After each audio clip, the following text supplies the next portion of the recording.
Hi, this is Jan Banker, your chaplain here in Blackburn Chapel, and I'm here with Tony Cauterucci. He's representing our Spiritual Life Committee in this message. He is going to share with you a prayer initiative that Tony came up with that the Spiritual Life Committee adopted yesterday, and we join you to be part of it. So here's Tony to explain it. I'm making a proposal here that at the request of the Spiritual Life Committee. I was moved to make this proposal when I was given a quote from 2 Chronicles 7:14. It says, "If my people who are called by my name will humble themselves and pray and seek my voice and turn from their wicked ways, then I will hear from heaven and I will forgive their sin and will heal their land." Our country right now is divided and hurting. There's a COVID crisis, there's political tribalism, systemic racism, hurricanes in Louisiana, fires in California, police behavior and interaction with minority groups.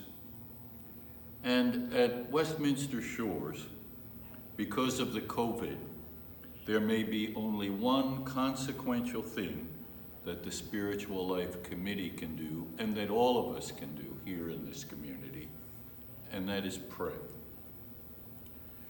If you think it's a good idea, I'd like to ask you to join with us on the Spiritual Life Committee to commit to individually pray for the healing of our country on a regular basis. We might commit each in his or her own way to pray for that healing on a daily basis. We could agree to do so at an appointed time, but it doesn't have to be at any appointed time, just that we purposely commit, all of us together, to pray for healing every day, whenever we find it appropriate, but commit to a particular time to do it. There are recurring themes that we might lift up to claim God's promise. Some of them are racial division and the healing of anyone who expresses racism of any kind. Healing of the pain between communities of color and communities that are white.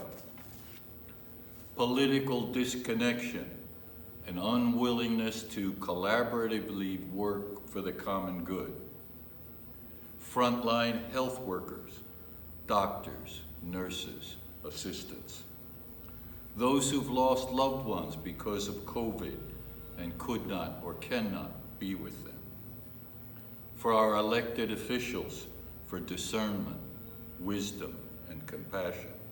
For our policemen and firefighters. Healing of the separation between police and the community. And finally, for pastors and preachers, we pray for guidance and discernment and active, constructive intervention in all of the items above. In general, what we'd like to do is to make our own small, limited, but persistent attempt to beseech our God to intervene, to provide comfort and alleviate suffering. Really, it's just to ask Him to touch our nation with God's character and heart, so all of us will be moved to acts of kindness, love, and justice at this time when we need it most. Thank you.